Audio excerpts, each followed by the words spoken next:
In this presentation, you will learn about prejudice and discrimination. Prejudice refers to a negative assessment of another person based on their perceived group membership. For example, race, caste, class, gender, religion, sexual orientation, and ability. It is common against people who are members of an unfamiliar cultural group. Prejudice often begins in the form of a stereotype, that is, a specific belief or assumption about individuals based solely on their membership in a group regardless of their individual characteristics. Stereotypes become overgeneralized and applied to all members of a group. A simple distinction between prejudice and discrimination is that prejudice is to do with attitude, while discrimination is to do with action. It is difficult to define discrimination, since discrimination is typically considered to be the opposite to the norms of fair and equal treatment. Within a democratic market society, there are significant normative implications to defining discrimination. Most definitions of discrimination revolve around two distinct means of defining the phenomenon: intentional discrimination, disparate impact. Pager and Shepard provide an insight into competing definitions of discrimination, but observe that most of the definitions fall in either one of the two categories mentioned above. There is a need to distinguish discrimination from other related phenomena such as racism, prejudice, sexism, or stereotypes. Discrimination refers to a set of behaviors, whereas the other concepts refer to ideology, attitudes, or beliefs. These may or may not translate or manifest into discriminatory action.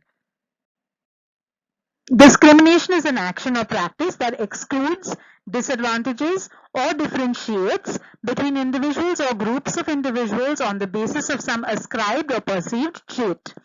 The sociological study of discrimination can be divided into two types of inquiries: discrimination as a social phenomenon, discrimination as an explanation for other observed social phenomenon. A wide range of disciplines such as sociology, anthropology, political science, psychology, economics, and law have addressed discrimination as an explanatory object. These disciplines have tried to shed light on the various reasons why discrimination occurs and what conditions give rise to reproduce its practice. We need to differentiate the sociological approach to discrimination as an explanatory object from that in other disciplines, particularly psychology or economics. This is because the sociological approach looks at the macro level analysis, explaining the phenomenon as a result of social processes. It does not necessarily reduce this phenomenon to individual level preferences or cognitive processes.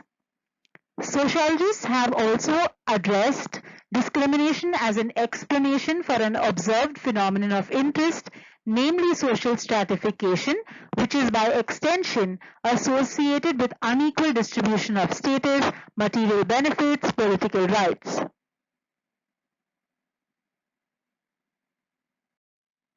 Forms of discrimination. There exist several forms of discrimination.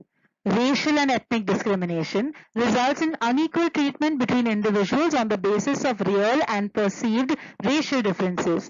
It may manifest at different levels of social life, from minor disregard or intense hostility in interpersonal interactions to much larger reflections in public institutions.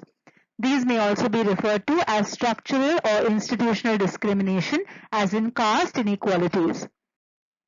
Sex, gender, and gender identity discrimination refers to an adverse action taken against a person based on their perceived sex, gender, or gender identity. Historically, different social roles for men and women have been justified on the basis of sexual differences. Unfair discrimination usually follows the gender stereotypes held by a society. Religious discrimination is the prejudicial treatment of a person or group differently based on their spiritual or religious beliefs or lack of it. Reverse discrimination is a term referring to discrimination against members of a dominant or majority group or in favor of members of a minority or historically disadvantaged group. This discrimination may seek to redress social inequalities where some disadvantaged groups have been denied access to the same privileges of the powerful group. In such cases, it is intended to remove discrimination that disadvantaged groups may already face. Reverse discrimination may also be used to highlight positive discrimination inherent in affirmative action programs. Institutional prejudice or discrimination refers to discrimination embedded in the operating procedures, policies, laws, or objectives of large organizations. These organizations include the governments, corporations, financial institutions, public institutions, and other large entities. It refers to the unfair, indirect treatment of certain members within a group. I hope you now have a better understanding of prejudice and discrimination. Thank you for watching the presentation.